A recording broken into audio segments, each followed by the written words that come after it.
Es mucho alboroto, muchas cosas para disfrazar el hecho de que Ucrania ha perdido, que Estados Unidos ha perdido, que la OTAN ha perdido.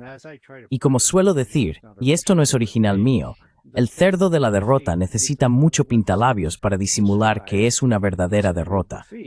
En mi opinión, Putin lo ha dejado claro a través de Lavrov y otros. Miren, tenemos mucho pintalabios aquí, ¿de acuerdo? Solo entiendan que vamos a hacer esto de la manera más sensata posible, un acuerdo negociado aquí.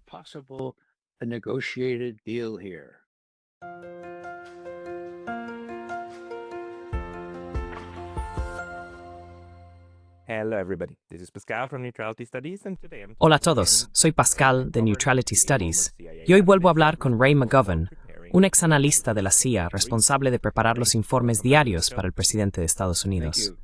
Ray, bienvenido de nuevo al programa. Gracias, Pascal. Ray, empecemos con el discurso que acaban de dar el presidente Trump y su secretario de guerra, Pete Hegseth. Ante todo, ¿qué era eso? Cientos de almirantes y generales, ¿verdad? Una reunión muy inusual que estaban convocando. ¿Qué novedades hay sobre esto?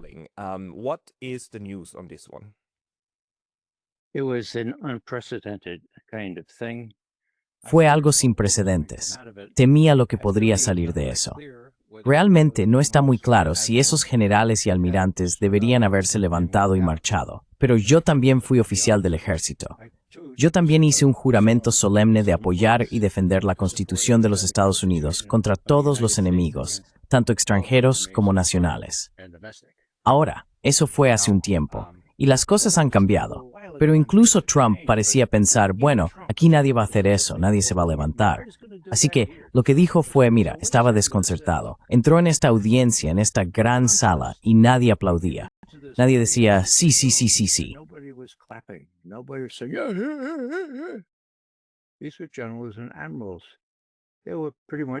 Estos eran generales y almirantes. Estaban prácticamente en silencio. Así que él dice, oh, no he entrado en una sala como esta en años. Podéis aplaudir cuando queráis. Está bien. Y si no os gusta, esto es lo importante aquí, si no os gusta lo que digo, bueno, simplemente podéis iros. Y adiós a vuestro rango y adiós a vuestro futuro. Ahora, para Trump, eso es muy importante. Vuestro rango y lo que él considera que es vuestro futuro. El resto de nosotros, al menos en mi época, pensábamos que el rango conllevaba privilegios y exigencias, y la primera y principal exigencia era apoyar vuestro juramento de defender la Constitución de los Estados Unidos contra todos los enemigos, tanto extranjeros como nacionales. Una pequeña nota al pie aquí.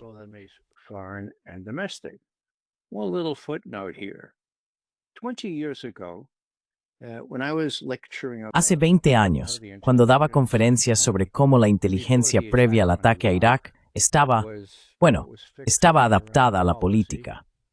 Y finalmente, alguien me mostró las actas de una reunión informativa de Tony Blair, y esas son precisamente las palabras que usaron. La inteligencia y los hechos están siendo adaptados a la política. Sea como fuere, me pidieron dar una conferencia en la Academia Naval de Annapolis a estudiantes de segundo y tercer año. Y estábamos hablando de, ya sabes, varias cosas. Y estábamos hablando de juramentos. Y finalmente simplemente dije, bueno, ahora, todos vos unisteis a la Marina, hicisteis un juramento solemne. Bueno, ¿a quién va dirigido ese juramento? Y un chico dijo, bueno, al presidente.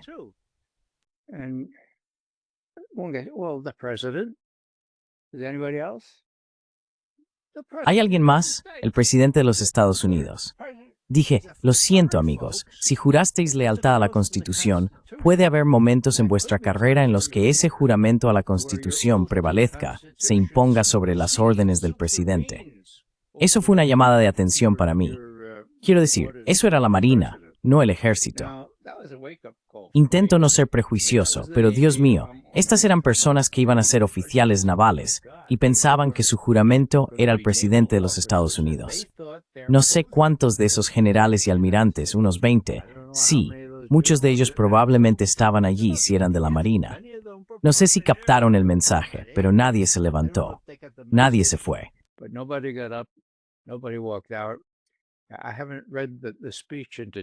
No he leído el discurso en detalle, así que no veo si hay alguna causa probable real para que debieran haberse marchado. Pero ese es el tipo de devoción de borrego hacia el oficial que está solo un rango por encima hasta llegar a la Junta de Jefes de Estado Mayor. Y, bueno, quiero decir, esto es un poco para darle un toque divertido, supongo. Pero hay estos dos lemmings, ¿vale? Lemmings, y están en el acantilado. Y todos los demás lemmings, como buenos lemmings, están saltando por el acantilado. Y uno le dice al otro, ¿de verdad tenemos que hacer esto? Y el primero le responde, bueno, si no lo hacemos, estaríamos violando el espíritu y el honor de todos los lemmings que nos precedieron. Bum. Ahora, Dios mío, si ese es el espíritu, ahí está el espíritu de cuerpo que Trump estaba promocionando como la razón de esta reunión.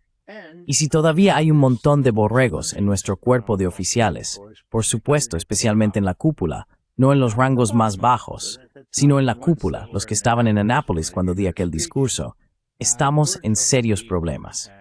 Por supuesto, están hablando de volver al ejército de Saddle News contra ciudades y pueblos de nuestro país. Y eso es, según la Constitución, flagrantemente ilegal.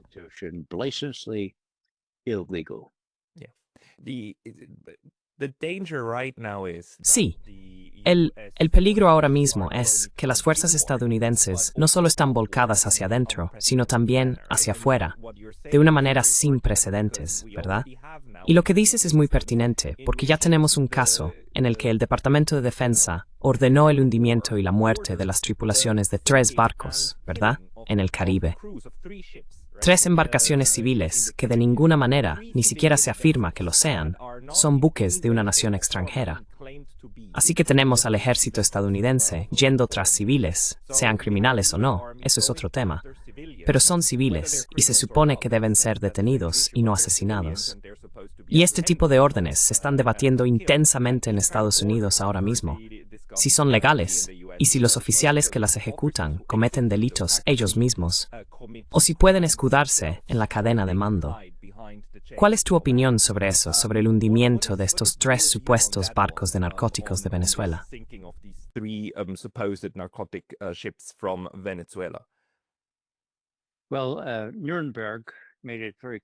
Bueno, en Nuremberg quedó muy claro que no se podía esconder uno tras la defensa de solo seguía órdenes. Eso no funciona. Ahora, ¿qué pasa con el Congreso? ¿Qué pasa con el Tribunal Supremo, que se supone que debe ejercer sus propias prerrogativas respecto a la Constitución de los Estados Unidos? El Congreso simplemente ha eludido su responsabilidad, simplemente se ha desentendido de todo esto. ¿Hubo alguna advertencia previa al Congreso sobre lo que iba a suceder? No.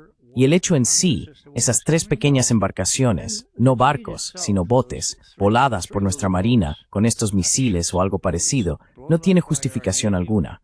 Aunque estuvieran traficando con drogas, aunque estuvieran traficando con personas, se les intercepta, se les rodea, se les detiene y se asegura uno de que sean llevados ante la justicia. No se les mata simplemente. Ahora, esto nos remonta a Obama.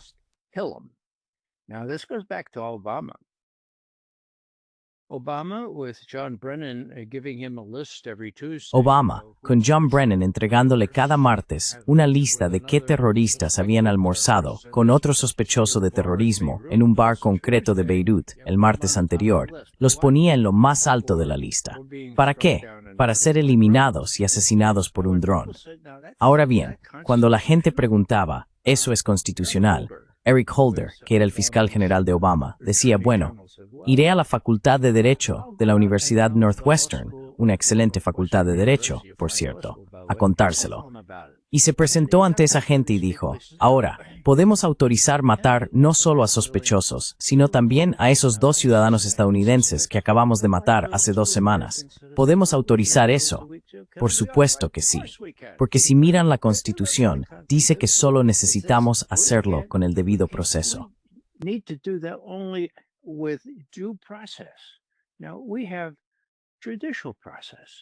Ahora tenemos un proceso tradicional.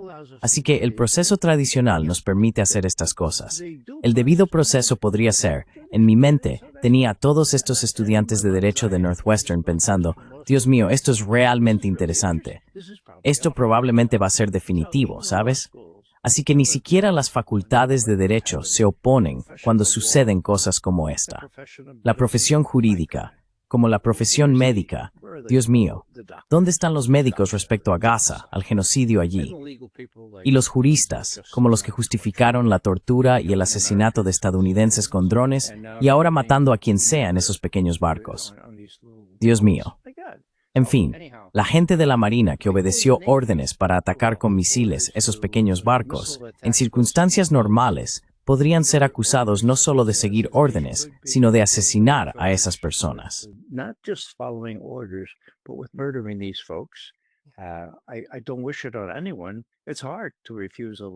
No se lo deseo a nadie. Es difícil rechazar una orden aparentemente legal, pero el Código Uniforme de Justicia Militar sí establece que si te ordenan hacer algo ilegal, tienes el derecho, tienes el deber de desobedecer esa orden. Eso es lo que yo habría hecho. Algunos de esos generales sentados allí ante Trump, si les piden enviar a sus tropas a Irak, bueno, a Baltimore o a Knoxville o Nashville, ¿qué harían? Dirán, sí, señor, y luego se preocuparán por no prolongar su futuro. Pues la mayoría lo hará. Quizá visitar grimas panguanes jambam skines en torno su gran libro, Perfiles de Coraje.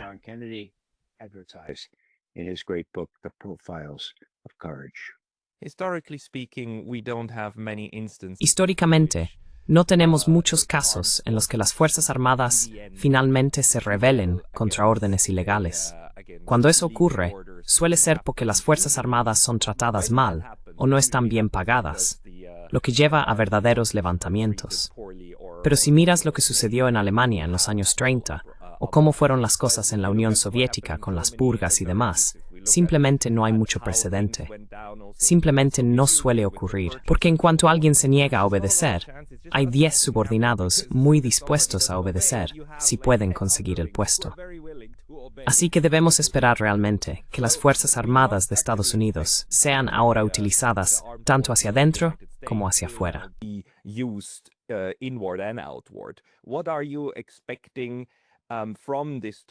¿Qué espera ahora de este discurso que ha escuchado hoy del presidente? ¿Dónde cree que estarán sus puntos focales más importantes? Por un lado, seguimos teniendo una guerra indirecta con Rusia que parece estar intensificándose de nuevo. Y al parecer, el señor Trump dijo que está muy decepcionado con Vladimir Putin, porque Putin no quiere terminar la guerra de la manera en que Trump quiere que termine. Pero además, todo el mundo espera actualmente una segunda ronda en la guerra entre Estados Unidos e Israel contra Irán. Y tenemos a estos 6.500 efectivos de la Marina frente a la costa de Venezuela. ¿Puede deducir algo sobre las prioridades de Trump en este momento, a partir de lo que ha dicho?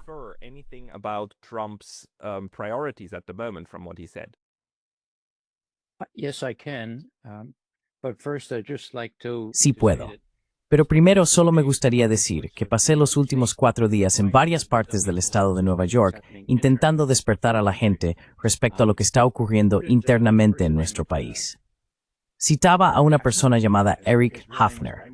Su verdadero nombre era Raymond Pretzel, que era un joven abogado en Berlín en 1933 y presenció todo lo que sucedió. Vio el Reichstag, el incendio del edificio del Reichstag, y lo que más le horrorizó fue lo que él llamaba la Schafsmäßige Ergebung. Schaf, oveja, Ergebung como oveja, obediencia. Obediencia, sí.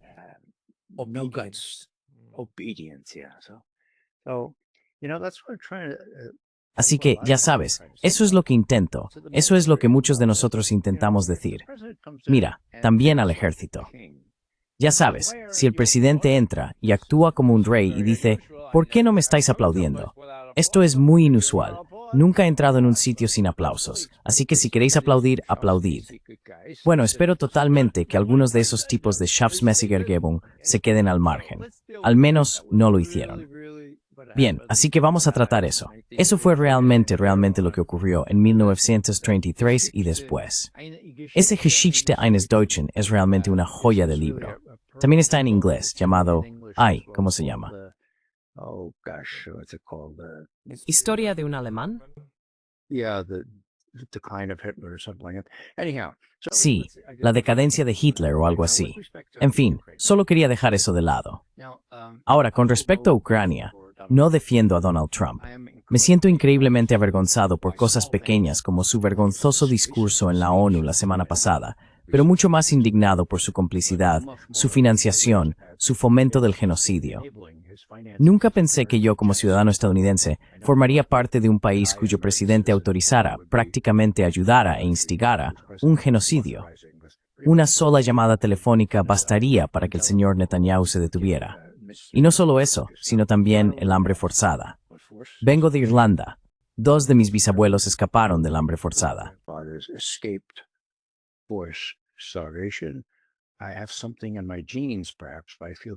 Quizás tenga algo en mis genes, pero siento eso con mucha fuerza. Creo que todo el mundo debería sentirlo. Así que pongamos Gaza en ese contexto.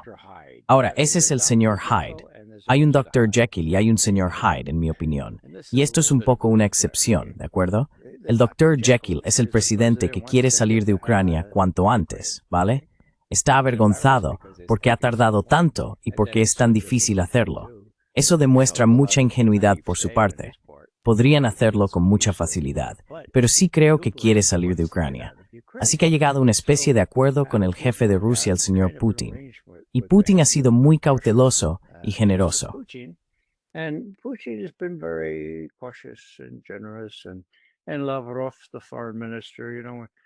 Y Lavrov, el ministro de Asuntos Exteriores, ya sabes, cuando Trump dice, estoy muy descontento con el señor Putin, le preguntaron a Lavrov sobre eso durante su rueda de prensa posterior al discurso en la I.O. Y él dijo, bueno, ahora la gente se expresa de muchas maneras, tienen diferentes formas de ser, la gente es diferente. Lo importante es lo que escuchamos en privado. Y lo fundamental es que ahora estamos hablando en privado. Y tuvimos esta cumbre. Y no vamos a tomarnos estas cosas grandilocuentes demasiado en serio. Olvídalo. No intentes analizar todo lo que dice el presidente. Es un buen consejo. Yo hice mi carrera analizando lo que decían los líderes rusos. Y la mayoría de ellos eran bastante coherentes.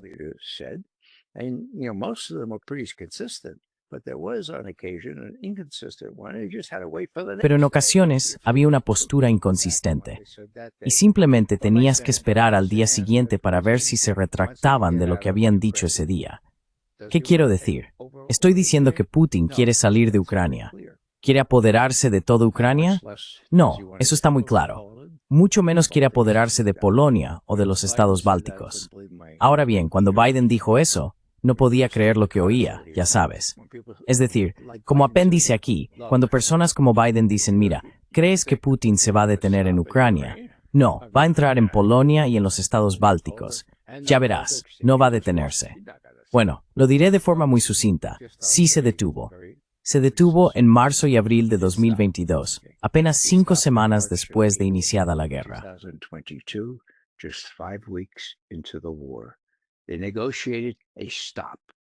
Negociaron una pausa, un alto el fuego, y fue anulado por ese payaso de Gran Bretaña, Boris Johnson, actuando en nombre del Reino Unido y de Estados Unidos, que le dijo a Zelensky, alto el fuego, olvídalo, vamos a entrenar a tus tropas para que puedan hacerlo mejor contra estos tipos. Te vamos a dar todo lo que necesites durante el tiempo que haga falta. Así que recházalo. Sobre todo, no queremos que cedas en la cuestión de la adhesión de Ucrania a la OTAN, por el amor de Dios. No lo entregues por el amor de Dios. Así que ahora es el tiempo que haga falta. Bien. Así que mi punto es que los rusos se detuvieron ahí, retiraron sus tropas de los alrededores de Kiev, como un gesto de buena voluntad, si no me equivoco.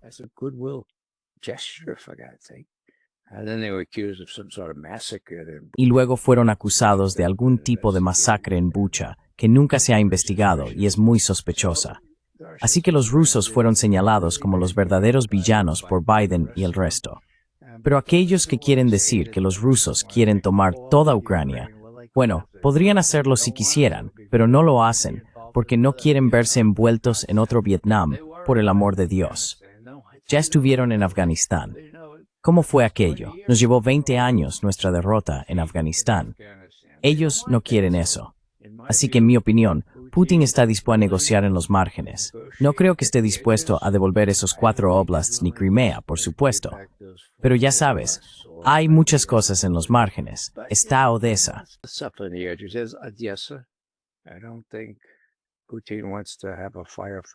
No creo que Putin quiera tener un tiroteo en Odessa y sus alrededores. Es una ciudad preciosa, es la joya de la corona de Catalina la Grande, por el amor de Dios. La mayoría de la gente allí habla ruso o es prorrusa, así que hay cosas que se pueden negociar. El problema es si Trump es lo suficientemente poderoso dentro de su pequeño séquito de genios como para llegar a un término medio. Bueno, ya ha llegado a un cuarto del camino. Recuerda que decía, voy a imponer sanciones demoledoras. Si no resuelves ese problema en la guerra de Ucrania, vamos a imponer sanciones. Y te daremos 50 días para solucionarlo. Y luego, Lindsey Graham y muchos otros dijeron, ¿50 días? Vale, te doy 5 días, ¿de acuerdo? No, 1, 2, 3.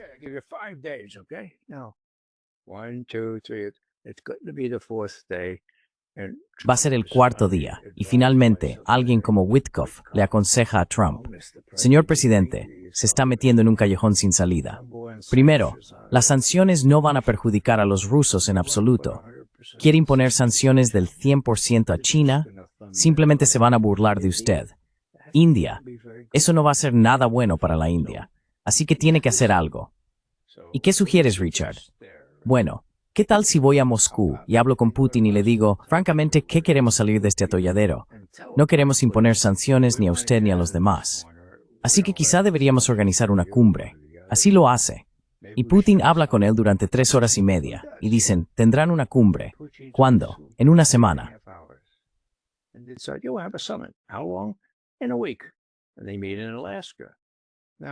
Y se reúnen en Alaska. Ahora bien, a Witkoff le dejaron claro que un alto el fuego inmediato no está sobre la mesa. No van a ceder en eso. Sería una locura, y por muy buenas razones. Ya sabemos lo que ocurre con los altos el fuego inmediatos y cómo la gente puede rearmarse y hacer de todo durante ese tiempo. Así que Trump va en el avión rumbo a Anchorage y le dice a un periodista de Fox News que le cae bien. Sabes, voy a estar muy descontento, realmente descontento, si no conseguimos algo parecido a un alto el fuego. Eso es lo que le dice al reportero. Por supuesto, la noticia se difunde inmediatamente por la agencia a donde sea que él llame estas cosas.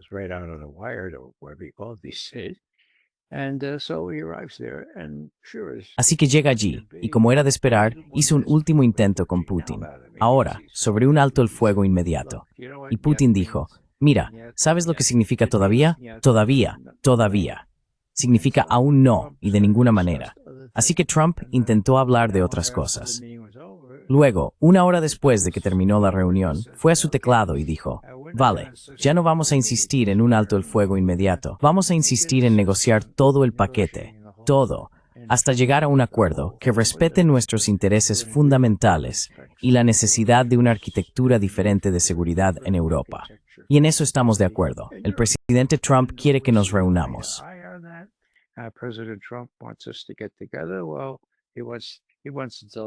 Bueno, él quiere que Zelensky y yo nos reunamos. Hablaremos de eso, pero no parece una buena idea por muchas razones. Y luego si los tres, bueno, ya veremos qué pasa en el futuro.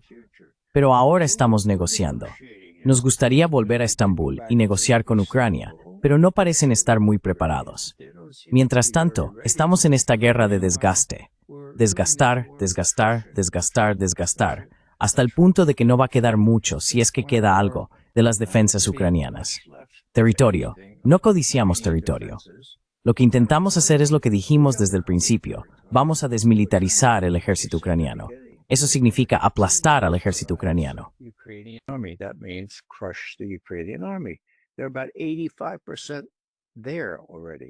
Ya han alcanzado aproximadamente el 85%. Y la otra tarea, por supuesto, es la desnazificación en Kiev. Todavía no están cerca, así que va a llevar un tiempo. Pero lo que digo aquí es que los estadounidenses quieren un acuerdo, ¿verdad? Putin no quiere llegar hasta el final. Les gustaría mucho tener un cordón sanitario, una zona de amortiguamiento que sea lo suficientemente amplia para protegerles, para proteger a los rusos y a las zonas de habla rusa de lo que han estado recibiendo hasta ahora. Así que para Trump en Ucrania, digo, adelante, a toda velocidad, a ver si puedes lograr un acuerdo. Utiliza a personas como Witkoff, que es unas 10 veces más inteligente que Rubio. Eso es como elogiar con reservas. damning with faint praise. I apologize for that. But, get your head on straight. Pido disculpas por eso. Pero ya sabes, céntrate. Vas por buen camino aquí. Y uno debería ser capaz de distinguir entre el Mr. Hyde en Oriente Medio y el Dr. Jekyll al principio, o en Ucrania. Y la razón por la que la gente no puede discriminar es por el síndrome de trastorno por Trump. Todo lo que hace Trump, los medios lo critican como ilegal o una mentira. Así que cuando hablo con mis antiguos compañeros de la universidad, no pueden ver nada de esto. Piensan que Trump y los rusos, piensan que Putin y los rusos son el mal encarnado. Y es realmente difícil ir más allá de esa gruesa capa de, rusofobia, supongo que podrías llamarlo así. Russophobia, I guess you could call it. Lo difícil es saber qué parte del teatro que estamos viendo en el escenario, cuando el señor Trump está en escena, ya sea hablando con los generales y almirantes, o cuando está en el escenario hablando con la gente que luego aplaude, o cuando se reúne con el señor Putin. Quiero decir, todo esto es un escenario, ¿verdad? Y estas personas, incluido el señor Putin e incluido Donald Trump, son muy conscientes de que todo lo que hacen en ese momento está siendo retransmitido tanto a su propio público como a audiencias extranjeras, ¿verdad? Así que lo realmente complicado es saber qué parte de ese teatro y esa farsa es real y qué parte se utiliza como herramienta para negociar con otros.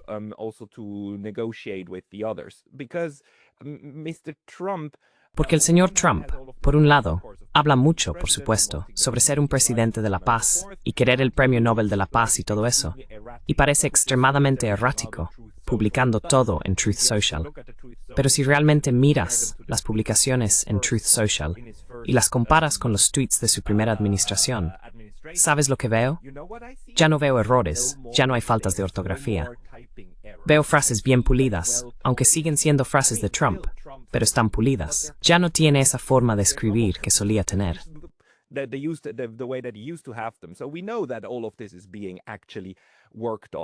Así que sabemos que todo esto realmente se está trabajando. Y luego a menudo tampoco nos damos cuenta de lo que no está sobre el escenario, ¿verdad? Por ejemplo, Trump canceló recientemente la entrega de armas a Taiwán por valor de $400 millones. Además, ahora tiene, o tendría, el derecho de estacionar tropas estadounidenses en 15 bases militares finlandesas.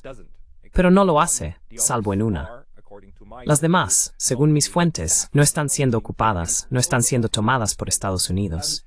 Está ocurriendo también todo un juego en la sombra, como negociaciones entre Estados Unidos y Rusia sobre cómo será esta nueva frontera y esta zona de amortiguamiento. ¿O estoy sobreinterpretando las cosas?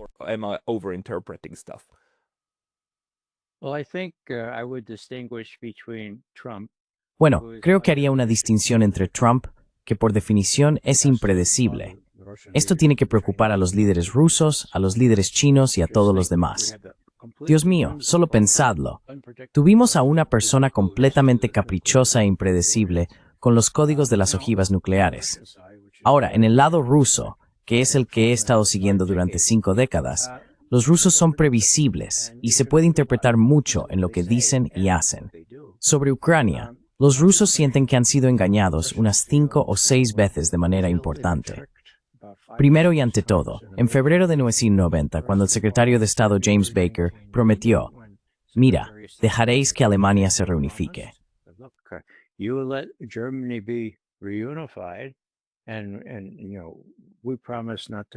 Y ya sabes, prometimos no mover la OTAN ni una pulgada al este de Alemania. Bueno, no sé cómo reaccionaron Gorbachev y Shevardnadze, el ministro de Asuntos Exteriores. Pero puedo entender la reunificación de Alemania. Acabábamos de perder 27 millones de personas por una Alemania unificada. Eso fue un trago difícil de aceptar. Y confiaron en nosotros. Así que lo que pasó fue que Jim Baker, un abogado de Texas, dijo, mira, ¿qué te parece? ¿Eso estaría bien? Prometemos hacerlo. Y ahora, él es un abogado inteligente de Texas.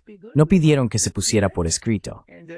Así que, mejor aún, solo tenemos esta promesa, ¿de acuerdo? Ahora bien, ¿fue una promesa? Por supuesto que fue una promesa, y está recogida en todo tipo de literatura diplomática, y ahora está disponible en varias bibliotecas. Pero, ¿qué estoy diciendo aquí?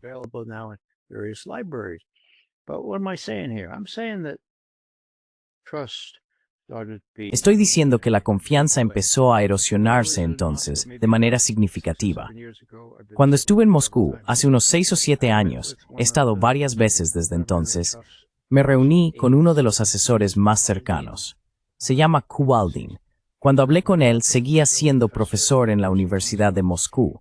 Era el asistente principal de su jefe en este tipo de asuntos. Y durante unos cócteles le pregunté, «Señor Kubaldin, ¿por qué no se puso eso por escrito?» Y él me respondió, «Bueno, señor McGovern, primero le doy la respuesta oficial. Los alemanes aún no se habían sumado. Es decir, era una cuestión de poder, si puedo decirlo así. Había un pacto que seguía existiendo. Pero, señor McGovern, la verdadera razón es, confiábamos en ustedes. ¿De acuerdo? Así que a partir de ahí, la confianza se evaporó aún más cuando orquestamos un golpe de Estado en Kiev.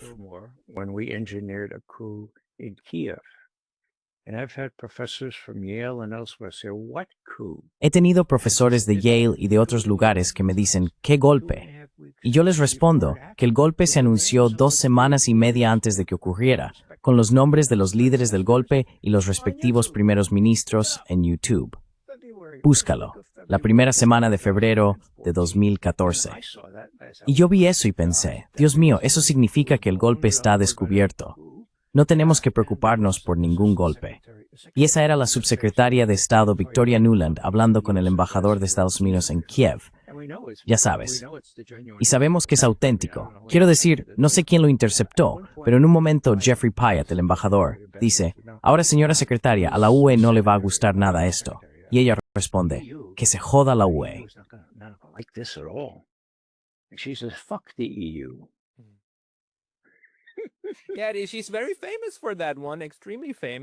Sí, ella es muy famosa por eso, extremadamente famosa.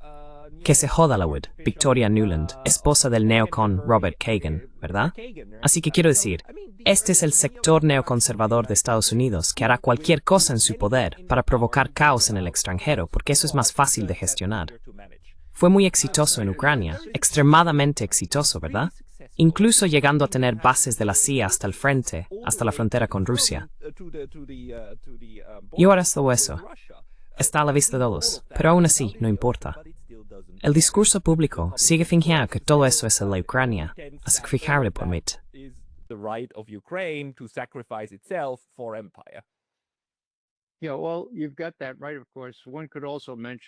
Sí, bueno, tienes razón, por supuesto. También se podría mencionar que la misma Victoria Nuland hizo público el hecho de que Estados Unidos había invertido $5 millones, 1.000 millones con B, de burro, para fomentar la democracia ucraniana.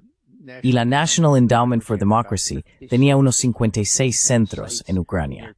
Así que mi punto es que aquí estoy hablando en una web progresista, hablando con este Timothy Snyder de Yale, un gran profesor allí, y le digo, bueno, el golpe de Estado. Y él dice, ¿qué golpe de Estado? Y yo le dije, bueno, ¿no conoces el mensaje interceptado por el que Madame Nuland ya se ha disculpado ante sus colegas de la UE? Perdón, no quise decir que se joda la UE. No, ¿lo has leído? Y él me mira y me dice, ¿eso es todo lo que tienes? Así que entonces lo supe.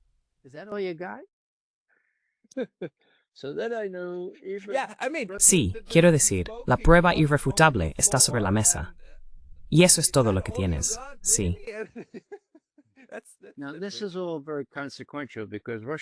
Ahora, todo esto es muy relevante porque el Russiagate influyó en esto poco después.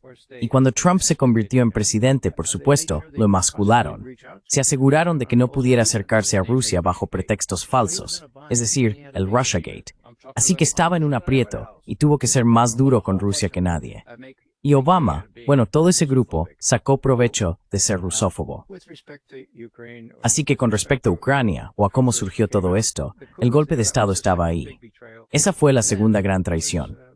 Luego, por supuesto, el ejército ucraniano era prácticamente inexistente. Pero se les animó a luchar, a sofocar a esos insurrectos en el Donbass, en Lugansk y Donetsk. Y lo hicieron, y empezaron a bombardear ciudades y todo ese tipo de cosas. And they did, and they started shelling cities and all that kind of stuff. So finally, there was an agreement to stop. Finalmente, se llegó a un acuerdo para detenerse, un alto el fuego. Y hubo 2 de ellos en Minsk, Bielorrusia, uno en 2014 y otro en 2015. Parte de ese acuerdo consistía en que los ucranianos concedieran al Donbass cierto grado de autonomía en su constitución, para devolverles los derechos que solían tener: hablar ruso, desenvolverse en ruso, tener el ruso como lengua oficial. Eso nunca ocurrió. ¿Quién supervisó eso? El gobierno francés y los alemanes, Angela Merkel, François Hollande.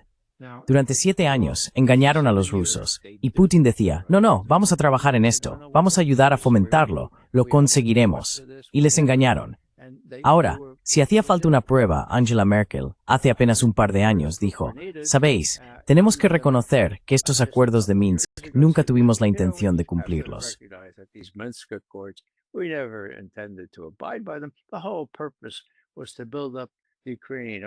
El objetivo principal era fortalecer el ejército ucraniano, desde cómo era entonces hasta, bueno, mira cómo es ahora. Es uno de los ejércitos más fuertes que existen. Y Hollande dijo lo mismo. Así que eso es otra traición. Y luego, por supuesto, después de que empezó todo, creo que al día siguiente, Zelensky eligió a su mejor amigo Arachamia para empezar a negociar con los rusos. Y Putin también eligió a un tipo muy capaz. Fueron a Bielorrusia, luego a Israel, a Estambul, y llegaron a un acuerdo. Y ese acuerdo fue anulado. Y luego tenemos lo último que acabo de mencionar. Esto fue una traición pública, una especie de alarde público sobre esto. El jefe de la OTAN, en ese momento, Jens Stoltenberg, ¿vale? De vez en cuando, realmente metía la pata.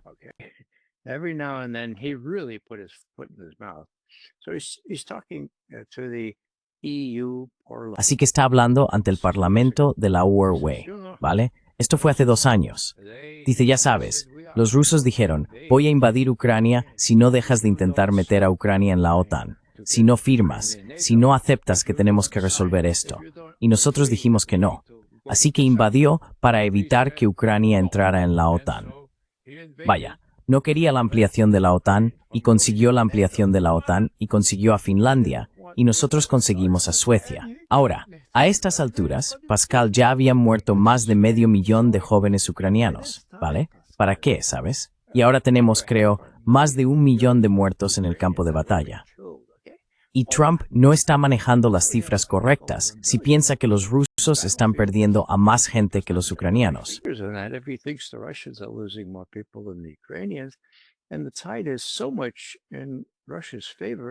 Y la situación está tan a favor de Rusia que cuando un tipo descabellado como el general Kellogg le dice: no, Rusia está perdiendo, Ucrania va a estar bien, y además, la economía rusa está tambaleándose, la economía rusa se está hundiendo.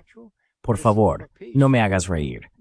Nada de eso es cierto, pero encaja con lo que los servicios de inteligencia le dijeron a Biden. Bill Burns, el jefe de la CIA, mientras el presidente está en Helsinki, Burns dice: ahora, señor presidente, va a dar un discurso. Solo dígales que Putin ya ha perdido, que su ejército ha sido objeto de burla por ser completamente inepto. Dígales eso, ¿de acuerdo? Así que lo hace. Ahora me pregunto, ¿de dónde sacó Biden eso? Y descubrí que fue en Kiev, fue el Dr. Slavinsky. Y entonces él dijo: se lo digo, presidente, lo tenemos todo controlado.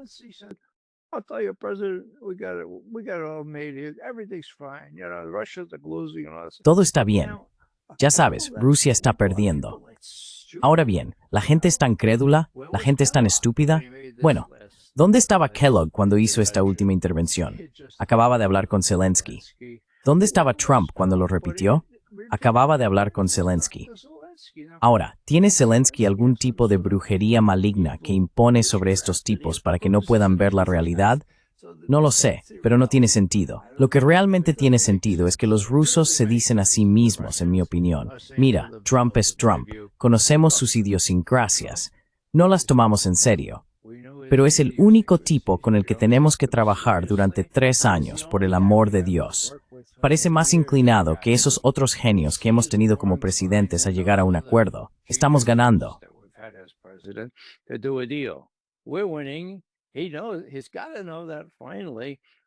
Tiene que saber que al final tenemos que llegar a un acuerdo con él, porque la alternativa es tener que luchar esta guerra de nuevo en 5 o 7 años. No queremos hacer eso. Queremos una arquitectura que lo impida. Y pensamos que con otras cosas en su agenda, Trump podría decir: de acuerdo, vamos a resolver esto. ¿Qué estás dispuesto a conceder? Y los rusos están dispuestos a hacer algunas concesiones ahí. Así lo dicen. No solo siguen diciendo que van a tratar con los estadounidenses, hagan lo que hagan, incluso después de que se unieran a Israel para atacar a Irán, son muy claros respecto a cuáles son sus prioridades. Estos son temas secundarios. Vamos a trabajar en mejorar las relaciones con Estados Unidos. ¿Van a tener éxito? Nadie puede saberlo debido a la forma tan idiosincrática en que se comporta Trump.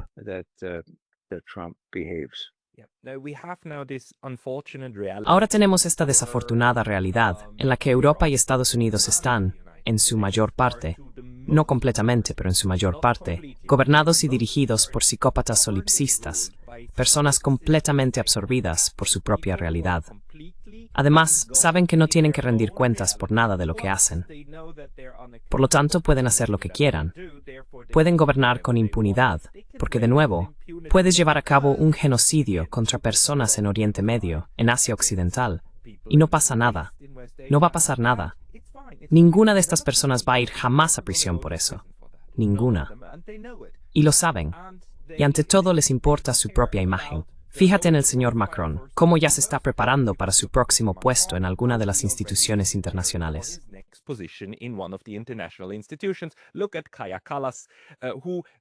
Mira a Kaja Kallas, que fue primera ministra de Estonia durante 6 meses cuando la llamaron a la UE, y de inmediato dijo: «Apartaos de mi camino, vosotros 2,5 millones de campesinos sin importancia», y subió allí para hacer ahora su pequeña idiotez solipsista. Pero esa es la realidad. Y sí creo que los rusos, a estas alturas, ya entienden que esta es la realidad, que básicamente se enfrentan a un muro no solo de incompetencia, sino también de irracionalidad. La pregunta entonces es, ¿cómo afrontarán los rusos este hecho? Que les mienten una y otra vez, que no se puede construir ninguna confianza y que no se puede tomar en serio nada de lo que dicen, ¿verdad?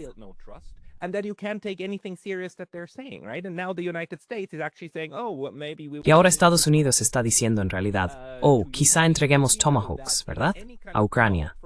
Y sabemos que si cualquier tipo de Tomahawk desde Ucrania vuela hacia Rusia, estos Tomahawks están autorizados, guiados y diseñados.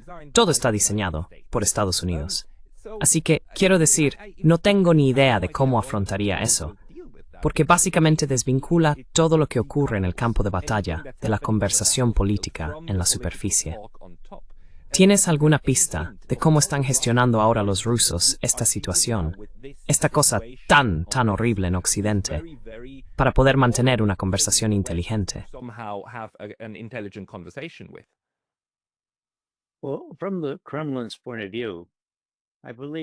Bueno, desde el punto de vista del Kremlin, creo que sienten que lograron una gran victoria en Anchorage. Solo el hecho de que Putin sea recibido con tales honores y que hable con Trump durante 3 horas y lo convenza de abandonar la idea de un alto el fuego inmediato, ya es significativo. Luego van a hablar. Van a seguir hablando. Ahora bien, ¿tiene Putin expectativas infladas o exageradas? No lo creo. De hecho, ha advertido específicamente contra tener expectativas infladas o exageradas, pero va a esperar. Están ganando. No está bajo ninguna presión real para llevar esto a una escalada.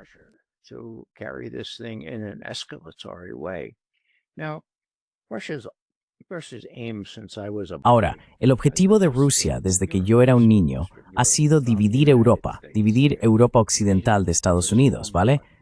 La OTAN, cuando se formó, que fue en 1949, creo, la mayoría de la gente no lo sabe. Dicen, bueno, la OTAN tuvo que formarse por el Pacto de Varsovia. Bueno, eso no es cierto, eso vino después. Puede que tú seas más joven que yo. Así que aquí está la OTAN formándose. ¿Y cuál era el propósito expreso de tener la OTAN? Bueno, como dijo Lord Ismay, el primer jefe de la OTAN, era para mantener a los estadounidenses dentro, a los rusos fuera y a los alemanes controlados. Ahora, yo era un niño, viví de joven toda la Segunda Guerra Mundial, y mantener a los alemanes controlados me pareció una idea bastante buena, ¿sabes?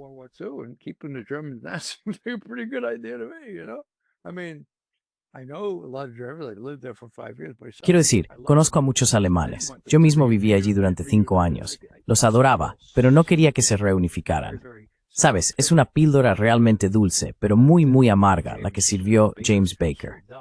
Ahora, por supuesto, la contrapartida era que no habría ampliación de la OTAN. Bueno, la OTAN duplicó su tamaño de 12 a 24. Ahora son 32 o algo así. 29, supongo, algo así. En fin, esa fue una de las grandes traiciones. Pero, ¿cómo lo ve Putin ahora? Bueno, él está viendo el hecho de que Donald Trump, a todos los efectos, se ha desvinculado de estos, bueno, yo los llamo los 7 enanitos, ya sabes. From these, well, I call them the seven dwarfs, Picture them at the White House. Imagínatelos en la Casa Blanca. Trump sentado detrás de su escritorio, reuniendo a los 7 enanitos que llegaron justo después de Anchorage, ¿verdad? Y les ha dicho lo que va a pasar. ¿Sabes? No lo sé. Así que se ha desvinculado de ellos. Y lo que ha dicho es esto, y esto en mi opinión se explica muy fácilmente. Dijo, miren, como dijo mi vicepresidente la semana pasada, hemos terminado con Ucrania. Ahora bien, por supuesto queremos que Ucrania tenga éxito, pero vosotros estáis mucho más cerca de Ucrania y realmente no habéis hecho vuestra parte todavía. Así que aquí está el trato, ¿de acuerdo? Aquí está el trato. Vamos a fabricar muchas armas y luego os va a vender.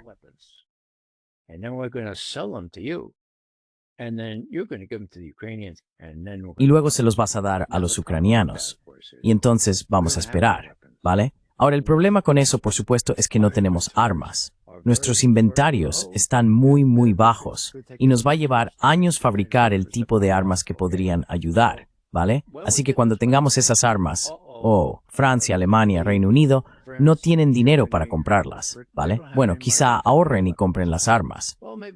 Para cuando hayan ahorrado, comprado las armas y se las den a los ucranianos, bueno, los ucranianos ya no tendrán soldados para dispararlas.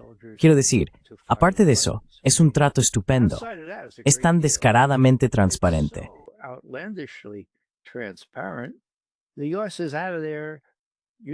Estados Unidos se ha ido de allí.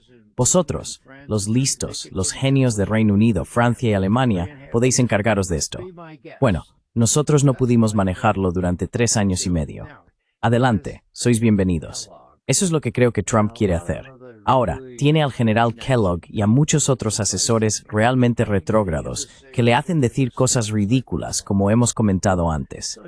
Así que se enfrenta a mucha resistencia, y los rusos son conscientes de ello. Saben que la mayoría de las decisiones de política estadounidense se toman en función de consideraciones políticas internas. Y por eso, Trump parece querer fanfarronear de vez en cuando y decir, les vamos a dar ataque. Bueno, no hay ningún ataque. Ni siquiera están fabricados todavía.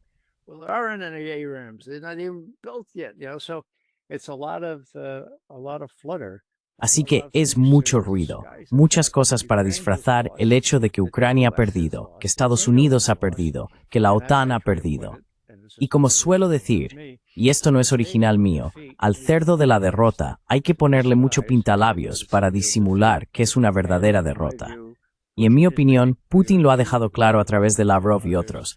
Mirad, tenemos mucho pintalabios aquí, ¿de acuerdo? Simplemente tened en cuenta que vamos a intentar que esto sea, en la medida de lo posible, un acuerdo negociado sensato. Hemos conseguido algunas concesiones, pero mirad, no penséis que tenéis ya ningún poder real de negociación. Y esos 7 enanitos de Europa tampoco lo tienen.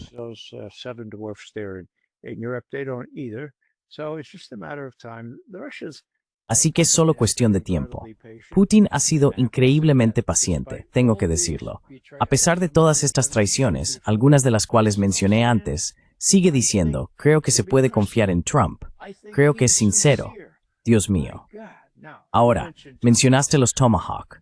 Si los Tomahawk siquiera se cargaran en un buque de carga o algo así e intentaran ser entregados, eso sería el fin de esta nueva actitud. Esta es la línea roja más roja. No lo mencionaste, pero estoy seguro de que sabes que si bastabas nucleares. Son misiles de crucero, así que vuelan a ras de suelo. Son difíciles de interceptar.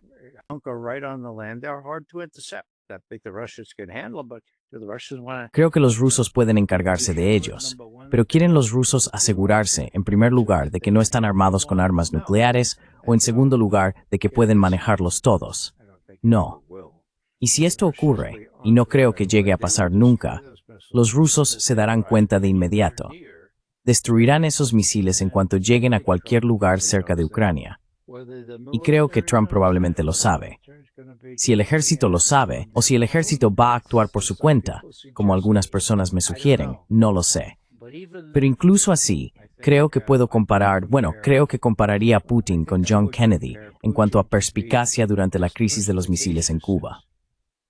John Kennedy during the Cuban Missile Crisis. One Air Force guy in his B-52 is flying. Un tipo de la Fuerza Aérea en su B-52 está volando hacia el espacio aéreo soviético y AFK se entera. Dios mío. Negociar. Así que se recuesta en su silla y dice, bueno, ya sabes, siempre hay algún idiota que no se entera. No hay problema. Ponte en contacto con Yushkov. Eso fue un error. Así que creo que Putin, en ese sentido, si hay un ataque de falsa bandera, más de lo que hemos visto en las últimas 2 semanas, ya sabes, drones rusos y todo ese tipo de cosas, o aviones rusos, si hay un incidente importante, lo primero que pasará es que tendrás a Lavrov al teléfono con Rubio o con Witkoff. Ahora hay comunicación. Eso es muy importante. No la había durante la administración de Biden. There was none during the Biden administration. Yes, that is absolutely true. So you're still Sí, eso es absolutamente cierto. Así que sigues interpretando esto como una forma de, ya sabes, mantener el teatro vivo, mientras que en realidad, por debajo, están maquillando la situación para básicamente dejarlo ir con el tiempo. Y los rusos en realidad están colaborando con eso porque saben que esta es la manera de... because they know that this is the way to temper Yep. it down. People who think that Russia Las personas que piensan que Rusia quiere llegar hasta Polonia tienen dificultades para entender cuál sería el incentivo ruso. Putin, muy seriamente, no quiere ir más al oeste de lo necesario, y hay barreras físicas que deben tenerse en cuenta. Y Lavrov, hace 3 años, cuando le preguntaron sobre el suministro de misiles de mayor alcance por parte de Occidente, dijo, bueno, eso solo significa que tendremos que avanzar hasta allí. ¿Están los occidentales dispuestos a asumir ese riesgo durante tanto tiempo? De acuerdo, eso es todo, nos moveremos. Así que los rusos tienen la ventaja. No les gusta la volatilidad e imprevisibilidad de Trump, pero es el único con el que tienen que tratar en este momento. they have to deal with right now, and I think they see he's got lots of problems. Y creo que ven que tiene muchos problemas. Sabes, está perdiendo apoyo por su respaldo a Netanyahu. Déjame añadir una cosa aquí. ¿Cómo explicas esta sobrereacción ante unas pequeñas embarcaciones que supuestamente transportaban drogas desde Venezuela? ¿Vale? Bueno, llevo un tiempo en esto, y recuerdo cuando volaron el cuartel de los marines en Beirut, con algo así como 241 marines muertos, ¿de acuerdo? Eso sí que fue un golpe duro. Y Reagan, finalmente, después de usar acorazados para bombardear el Valle de la Beca, por el amor de Dios, finalmente dijo, no, nos largamos de aquí, ¿vale? Pero tenían que aparentar ser fuertes. ¿Y qué hicieron? Lanzaron un ataque contra Granada. ¿Granada? No Granada. Granada, una pequeña isla en el Caribe. Ahora, ¿qué pasa con Granada?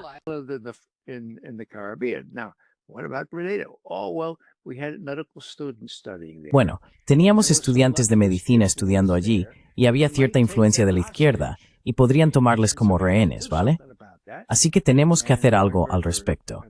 Y Weinberger y el resto dijeron, enviaremos a la 80ª División Aerotransportada. Tendremos una victoria allí. Podemos golpearnos el pecho y decir, bueno, puede que eso haya pasado en Beirut, pero conseguimos Granada, y ya no quedan izquierdistas ni seguidores de Fidel Castro en Granada para secuestrar o amenazar a nuestros estudiantes de medicina. Lo sé porque yo estaba allí, ¿vale? Yo trataba con esa gente. Sabían que no había ninguna amenaza desde Granada. Entonces, ¿cuál es la comparación? Bueno, teníamos que mostrar algo realmente contundente cuando se mostró cómo el poder en este mundo se había desplazado a Pekín. Vale, Dios mío.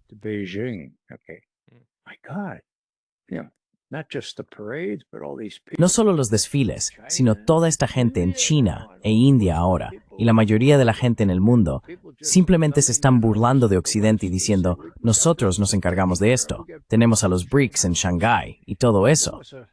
Y Trump no pudo conseguir que lo invitaran. La cosa iba realmente mal. Así que, en mi opinión, el jefe del Consejo de Guerra dice, Alguien tiene una idea como la de Granada, algo a lo que podamos desviar la atención para mostrar lo fuertes que somos. Y supongo que eligieron esos barcos. No deberías reírte de que maten a esa gente, ¿verdad? Esos barcos frente a Venezuela solo para mostrar lo que podemos hacer. Eso fue un asesinato. Y esos oficiales que autorizaron eso son tan culpables como los asesinos, sea cual sea su nombre, Hexap, que lo ordenó. Porque claramente es un acto de guerra. Ningún acto de guerra sí está justificado. No act of war like that is justified. No, but so your interpretation is that this is a No, pero tu interpretación es que esto es una demostración de fuerza por desesperación, porque las cosas van mal en Europa y quizá también en Asia Occidental. La guerra con Irán quiero decir, Irán no fue derrotado, ¿verdad? Esto fue otro golpe para la planificación, especialmente en Israel, ¿no? Pero aún así, todo esto podría salir terriblemente mal, ¿no? Quizá haya una invasión de Venezuela. Quiero decir, quién sabe, quizá haya ataques con misiles. Ahora sabemos los misiles y los drones.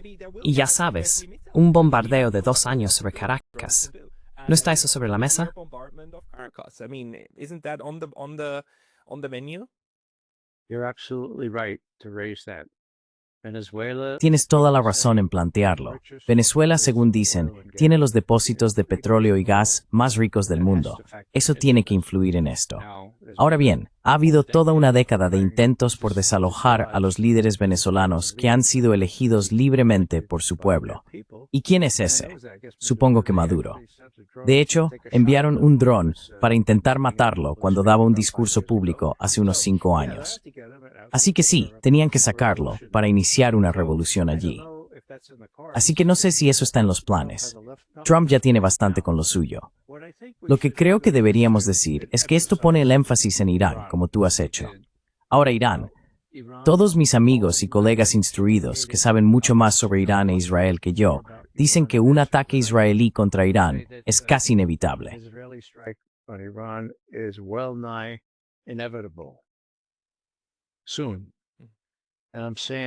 Pronto.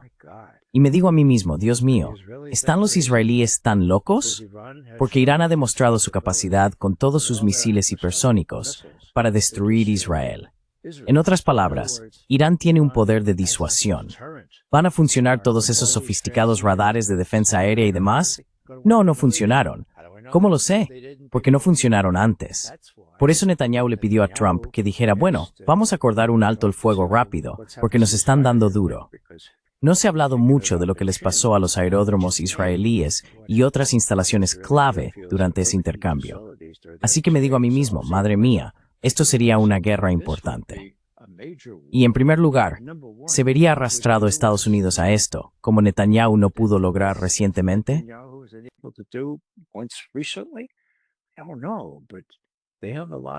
No lo sé, pero tienen mucho de... Es decir, es realmente difícil predecir si nuestro presidente podría plantarse ante Netanyahu. Lo que podría hacer ahora es decir, ni se te ocurra hacerlo. Ni se te ocurra. Porque si yo fuera Trump, diría, mira, esto va a pasar. Vas a sufrir represalias como nunca antes dijiste haber sufrido. Y entonces te enfrentarás a la posibilidad de estar en una situación extrema y tener que usar una de tus armas nucleares. Y no queremos que estés en esa categoría, porque creemos que probablemente lo haría. Y no queremos eso. Así que está, no lo hagas. Ahora, creo, y esto no es solo una suposición mía, que ahora hay pruebas de ello. Not only my guess, there's evidence for this now. I think Trump is on various Epstein lists. I think Netanyahu. Creo que Trump aparece en varias listas de Epstein. Creo que Netanyahu tiene pruebas detalladas, material de chantaje, digámoslo así, sobre Trump. Pienso que eso es un obstáculo adicional para que Trump desafíe a Netanyahu. Sea cierto o no, Trump no muestra ninguna inclinación a decirle no a Netanyahu. Si mis amigos tienen razón, si hay un ataque iraní o un ataque israelí contra Irán, los iraníes van a responder como nunca antes. Tienen a Rusia, China y el resto de los BRICS. Irán es ahora miembro de los BRICS, apoyándolos. Y el peligro de una guerra más amplia es muy grande. Y de forma aún más inmediata, tenemos el peligro de que Netanyahu esté en una situación extrema y diga, oh, ¿qué hago ahora? Ni siquiera Estados Unidos puede sacarme de esta. Even the U.S. can't bail me out. Well, I know what to do. I'll pull the temple down around me. Bueno, like sé lo que haré. Samson. Derribaré el templo sobre mí, como hizo Sansón. La opción Sansón, ¿verdad? Y simplemente no dejaré que ellos prevalezcan. Y de esa manera no solo no pierdo, sino que evito ir a la cárcel. Quiero decir, hay consideraciones personales en esto, porque en cuanto Netanyahu deje de ser primer ministro, irá a la cárcel. Hay 5 causas en su contra, 3 de ellas bastante sólidas, y tienen una suite nupcial en una de las cárceles de Tel Aviv, lista para el señor y la señora Netanyahu si es destituido.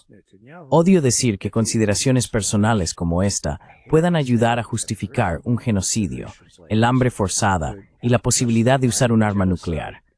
Pero, ¿de qué otra manera se puede interpretar al señor Netanyahu? But how else are you going to read Mr. Netanyahu? No, I agree with you. I agree with you. No, estoy de acuerdo contigo. Estoy de acuerdo contigo.